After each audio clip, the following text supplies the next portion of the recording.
भक्तिहीन का मतलब यही होता है जिसमें भक्ति नहीं होती। और यदि हम इंग्लिश में इसका अर्थ देखें, इस इंग्लिश में ऐसा लिखा है अनगॉडली, जिसमें परमेश्वर के गुण नहीं होते। और परमेश्वर के गुण तो तब होंगे ना जब मसीह यीशु है किसी के जीवन में। परमेश्वर के गुण पैदा करने की ताकत केवल यीशु मसीह रखते हैं। इसीलिए जब हम यीशु मसीह पर विश्वास करते हैं, उसकी आत्मा से हम भर जाते हैं, तभी हम उसके गुणों को अपने जीवन से पैदा कर पाते हैं। तब तक कोई व्यक्ति परमेश्वर के गुण पैदा नहीं कर सकता। और यही बात हम पढ़ते हैं कि ये जो झूठे शिक्षक एवं मसीही थे वे अनगॉडली थे, मतलब इनमें परमेश्वर के गुण नहीं थे। तो क्या वे मसीह नहीं थे? मसीह थे, लेकिन हो सकता है कई सालों के बाद उन्होंने यीशु मसीह को त्याग दिया। यीशु मसीह के रास्ते से हटकर वे अपनी अभिलाषाओं के अनुसार, अपनी इच्छा के अनुसार जीना प्रारंभ कर दिए, और इसीलिए वे परमेश्वर के प्रेम से दूर हो गए। और उसके बाद उनमें परमेश्वर के गुण पैदा होना बंद हो गया। उसके बाद वे अपनी इच्छा और अभिलाषा के अनुसार जीते हुए अपने मानवीय गुणों को पैदा करने लगे, जो कि परमेश्वर के विरुद्ध में पाप है। समझ में आ रहा है मेरे प्यारे भाई और बहन? ये है उन झूठे मसीहों की सच्चाई। मतलब ये वो मसीह लोग हैं, जैसा कि मैंने आपको पहले भी कहा, बहुत बार कहा है, जो किसी समय में मसीही थे, लेकिन अब धीरे धीरे वे पीछे हट गए। बहुत सारे कारण हो सकते हैं।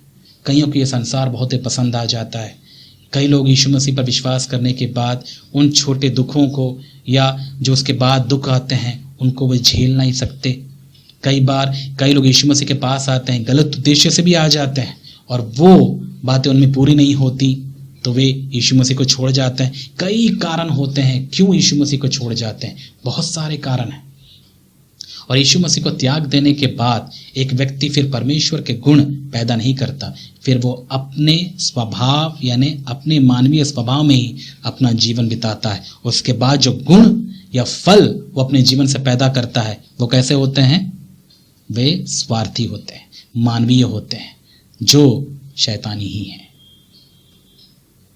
ये मानवीय गुण परमेश्वर के विरुद्ध हैं, बगावत से भरे हुए हैं, स्वार्थ से भरे हुए हैं, जलन, ईर्ष्या, झगड़ा और ये सब प्रकार के जो गंदगी हैं, इसकी पोटली के द्वारा निकलने वाली ये बातें हैं। समझ में आ रहा है मेरे प्यारे भाई और बहन? इसीलिए आप मसीहियत को ध्यान से समझें। मसीहियत है क्या? मसीहियत खुद के दम पे जीने वाली जीवन नहीं है। मसीहियत यीशु मसीह के द्वारा, यीशु मसीह के द्वारा ही और उसकी ताकत से जीने वाला जीवन है। हम कभी मसीह जीवन अपने दम पे नहीं जी पाएंगे। हमारा एक ही काम है, वो है उस पर विश्वास करना कि वो हमारे द्वारा अपने उद्देश्य को पूरा करे। यही तो मसीह जीवन है। और ऐसा जो नहीं समझते हैं, मैं नहीं समझता कि वो कभी मसीह जीवन का अनुभव कर सकते हैं, और ना ही यीशु मसीह के समान इस संसार में जी सकते हैं। इस बात को याद रखिएगा मेरे प्यारे भाई और बहन। तो ये झूठे शिक्षक और मसीह जो हैं, ये कौन है? अनगॉडली।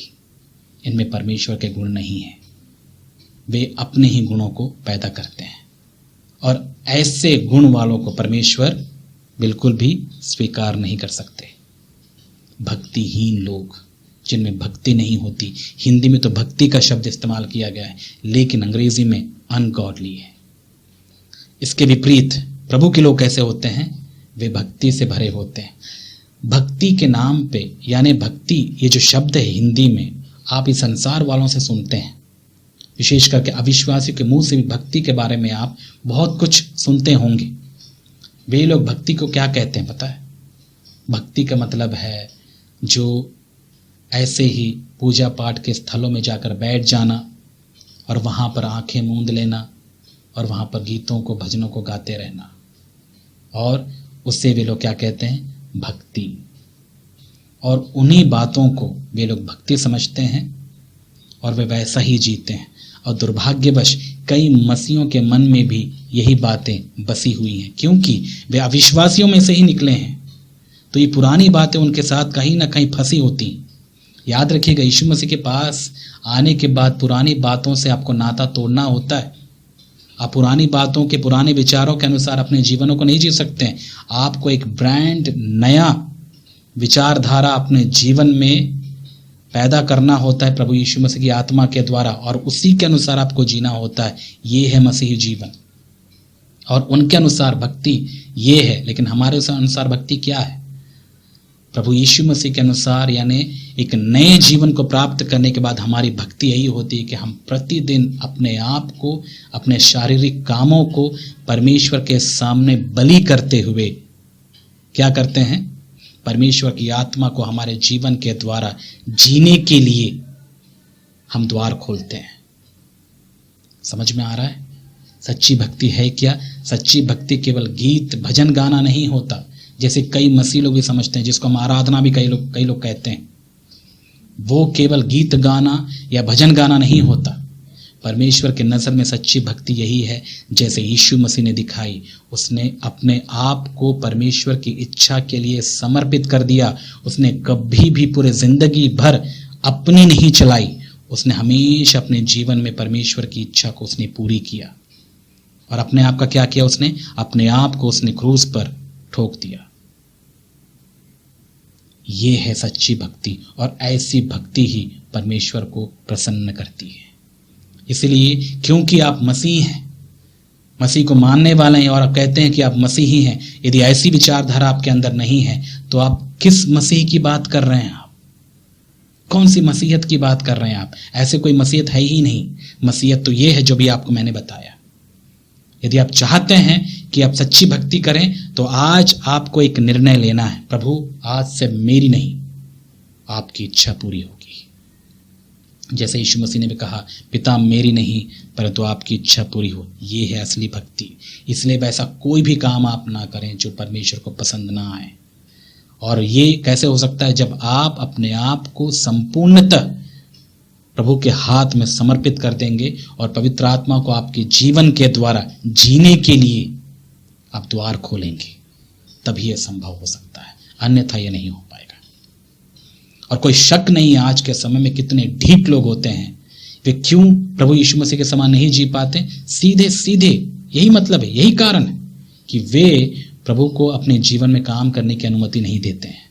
वे चाहते हैं कि उनका जीवन है, उनके अनुसार ही चले, है ना। कई लोगों का ये विचारधारा है, माई लाइफ माई रूल।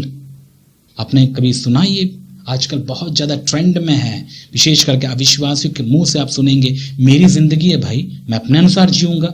जियो फिर, उनका जीवन है, वे जिएंगे, वे खुद ही अपने खुदा हैं। लेकिन हम ऐसी विचारधारा नहीं रखते हैं। हम ये मानते हैं कि हम खुदा नहीं हैं, हमारा खुदा तो वो है और जिसके अनुसार हमें जीना है। और ऐसा यदि आप जीते हैं मेरे प्यारे भाई और बहन, तभी परमेश्वर आपसे और आपके जीवन से प्रसन्न होते हैं। इसी को भक्ति कहते हैं।